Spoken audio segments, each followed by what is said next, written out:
Most famous killing in history. It's the 15th of There he March, is. 44 BC, in Damn. Rome. The most powerful man in the Roman Republic, the dictator Julius Caesar, walks through the doors of the Curia of Pompey, the temporary gathering point for the Roman Senate's meetings. The usual venue, the Roman Forum, a kilometre to the southeast, is undergoing renovations to build a new Senate house in Caesar's name, and is unavailable. The Curia, meaning meeting place in Latin, is located at the eastern point of a large open courtyard known as the Portico of Pompey. Compared to the Forum, it's rather secluded. It has no direct access to the side streets of Rome, and the only exits lead directly onto the Portico. Today, this area is occupied by a large group of armed gladiators who are loitering near the Curia entrance, trying to stay inconspicuous. Inside the Curia, senators are nervously milling about. They watch as Caesar takes a seat on his golden ceremonial chair at the front of the room. Caesar's right-hand man and closest ally, his co-consul Mark Antony, who had been with him before he entered, is nowhere to be seen. They got rid of him. Unbeknownst to him, Antony is nearby, just outside, but he's being distracted by another senator. Caesar is alone. Across the room, a man rises from the benches and starts walking towards him.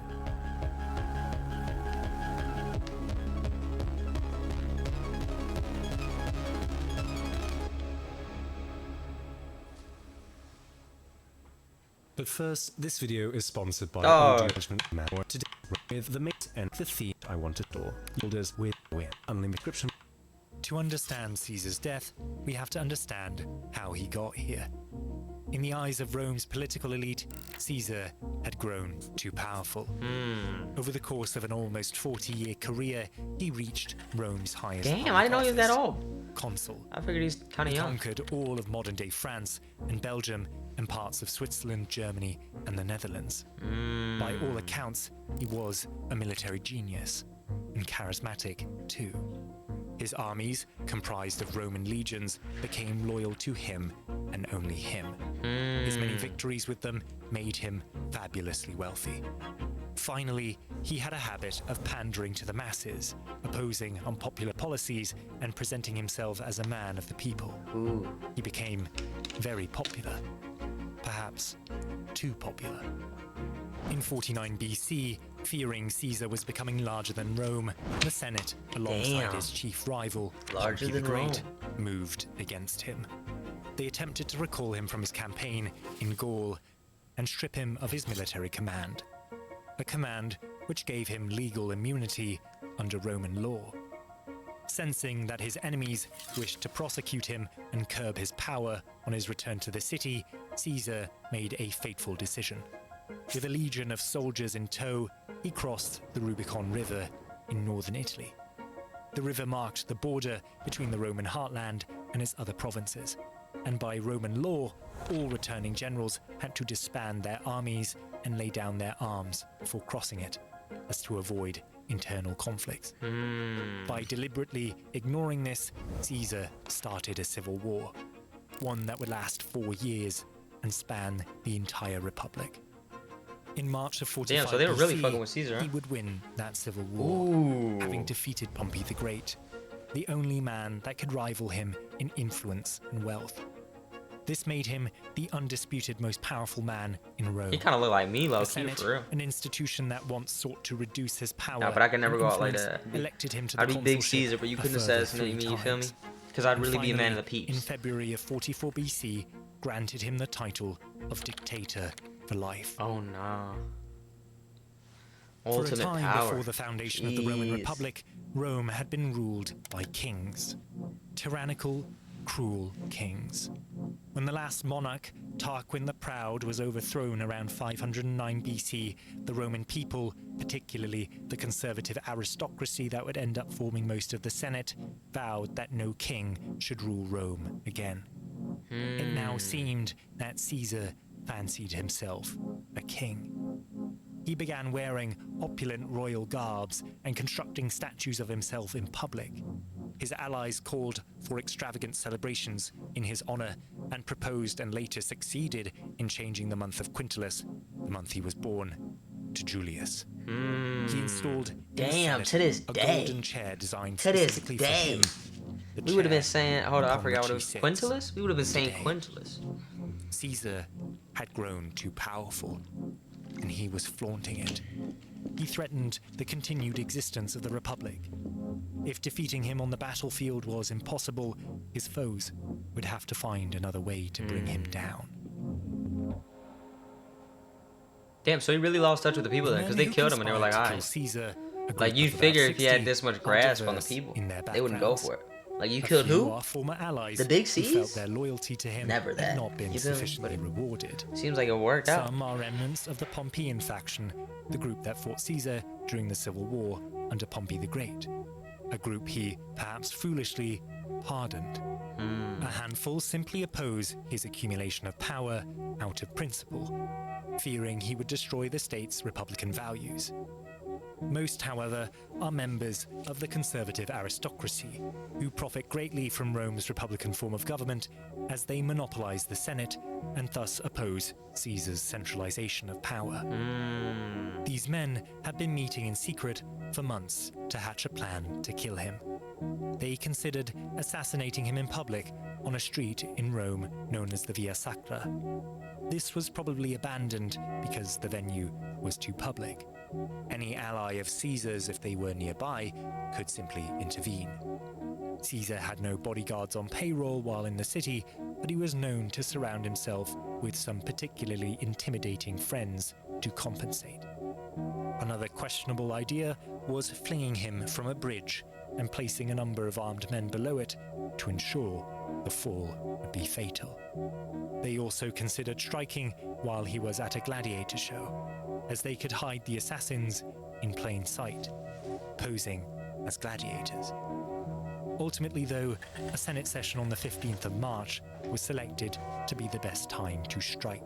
Damn. Soon after this date, Caesar would be outside of the city on a military campaign to defeat the Dacians and the Parthian Empire to Rome's east, making it far more difficult for them to reach him and allowing him to accumulate even more glory, prestige, and power. Choosing a Senate meeting made sense, too. All those present were sure to be unarmed, as it was generally prohibited to bring weapons into the Senate House, making resistance unlikely. Most of the Senate were indeed loyal to Caesar, but even his closest allies would think twice to spring to his defense when faced with a blade. Additionally, in a closed Senate meeting, Caesar could be dealt with more subtly, away from the prying eyes and ears of the public and Caesar's informal protection. So, on the day of the 15th, daggers are secretly brought into the Curia of Pompey in wooden boxes usually used to carry writing tablets for record-keeping. Before Caesar's arrival, members of the conspiracy retrieve the blades and conceal them underneath their togas. Outside the building, the conspirators deploy a group of armed gladiators to cover the Curia's exits, ensuring that Caesar won't get far should he try to escape. Damn. They are owned by the senator Decimus Brutus, a man that Caesar considers to be a close friend and ally, a man named second in his will, a man that Caesar trusts. Caesar would not question the presence of the gladiators, knowing them to be Decimus's. Finally, when Caesar arrives with his co-consul Mark Antony, a senator by the name of Gaius Trebonius pulls him aside and begins to speak with him. Antony is a big, brawny man, and his loyalty to Caesar is without question. The conspiracy thought it wise to take him out of the equation and ensure he did not intervene in Caesar's defense. Though the conspirators originally considered murdering the both of them together, they thought the optics of killing Caesar alone would be better. It would appear like the just killing of a tyrant, and not an arbitrary massacre. The stage is now set. All that remains is for the signal. So if he would have stayed, do you think they would have killed them both? Or let him slide?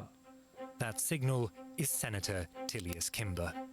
As he marches towards the dictator, he exclaims loudly that Caesar should pardon his brother and return him from exile. Suddenly, dozens of other senators rise from their seats, and they too start approaching Caesar, shouting words of support for Kimber's request. The senators circle him like sharks in the water, growing ever closer, until Kimber thrusts out his fist and tears Caesar's toga down, revealing the tunic underneath. Startled, Caesar recoils and shouts. Moments later, the senator Publius Casca strikes the first blow from behind, with a dagger thrust that grazes Caesar's shoulder. Oh no, He rises in shock, twirls around, and allegedly stabs Casca with a pen in retaliation. But alas, the pen is not mightier than the sword. In seconds, Caesar becomes enveloped by a shroud of togas and collapses under a hail of daggers. 2 Caesar loyalists try to break through to defend him, but they are pushed back. Marcus Brutus, a leading conspirator and former Pompeian, stabs Caesar in the groin amid the frenzy. Damn. A truly humiliating blow. After inflicting 23 stab wounds, the crowd of assassins stand back and admire their work. The would-be king, the tyrant, is dead. In a twist of irony, Caesar would bleed out beneath a statue of his former Civil War rival, Pompey the Great. Damn. A statue he had refused to tear down. Damn. So he had a bit of heart on him. See, listen, I don't know. Caesar should have seen it coming. According to classical sources, a month before his demise in February of 44 BC, he visited a fortune teller by the name of Spurina.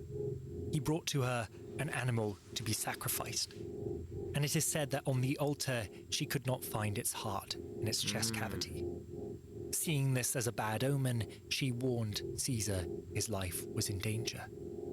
The next day, when he returned again with a different sacrifice, she was unable to find part of its liver. From the entrails of the animal, she divined that Caesar would come to great harm on the Ides of March, otherwise known as the 15th. What the fuck? How'd she know the date? Yo, that's crazy. I'm not setting up no meetings, bro. If the fucking, man, listen, if the witch tells me, I don't know what she said. What was she? I don't know what they said, but if the seer tells me, hey, bro, on the 15th it's gonna get spooky, I'm in the crib, bro, with 3 bodyguards at the door. Which is unexpected. Ominously, later that evening, when he and his wife Calpurnia were asleep, the windows and doors of their bedchamber flew open simultaneously, rousing Caesar from his slumber.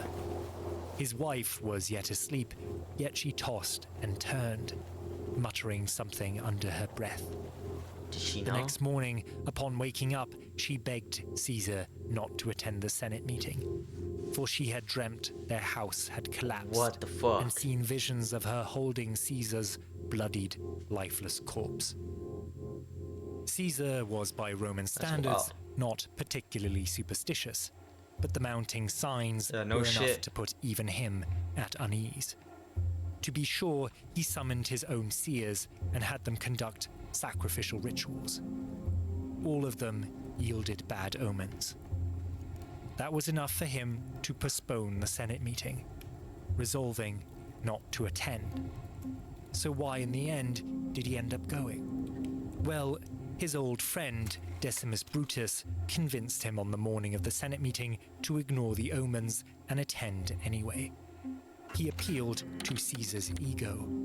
Would it not appear improper and above all ridiculous or cowardly if Caesar did not show his face at a session he summoned merely on the grounds of superstition? What would that sort of behavior do so you to called his him pussy. He reputation? said, man, you weak as shit. So he gotta pull up now. And on his way to the Curia of Pompey, he was stopped by a man on the street.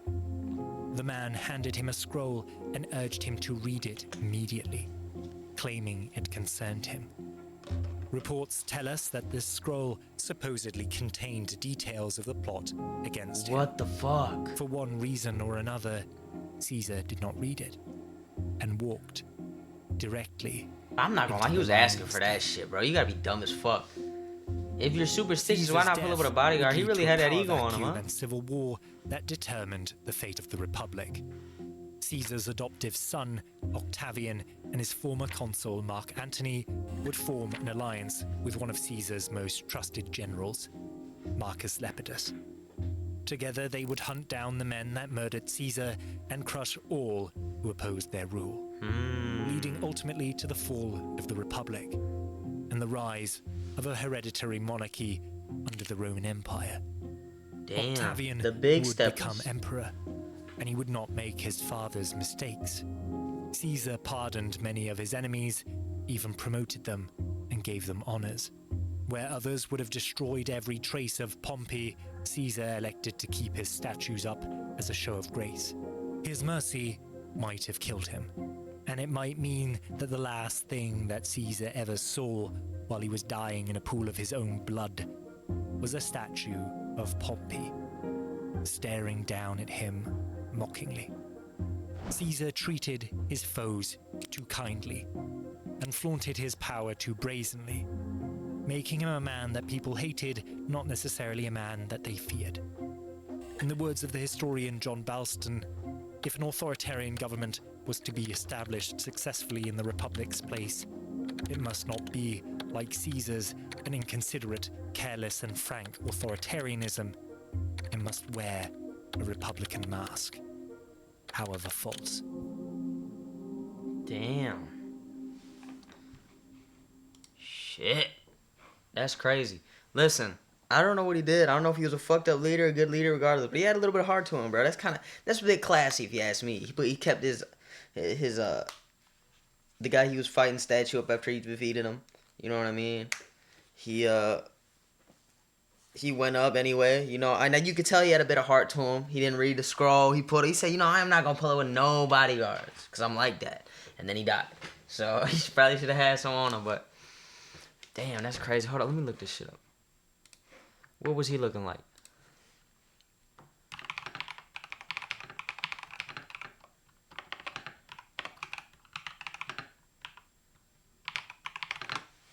Yeah, but I don't know. I think he might have lost a little bit of the people's like he might have lost the people a little bit, no? Because he was putting all them fucking statues up of himself and shit. Big ass dome on him too.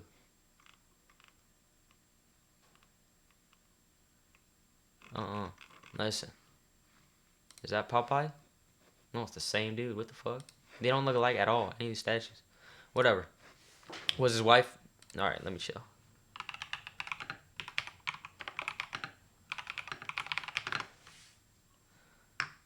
There are no known identifiers. Alright. I guess we'll never know. That'll be it though.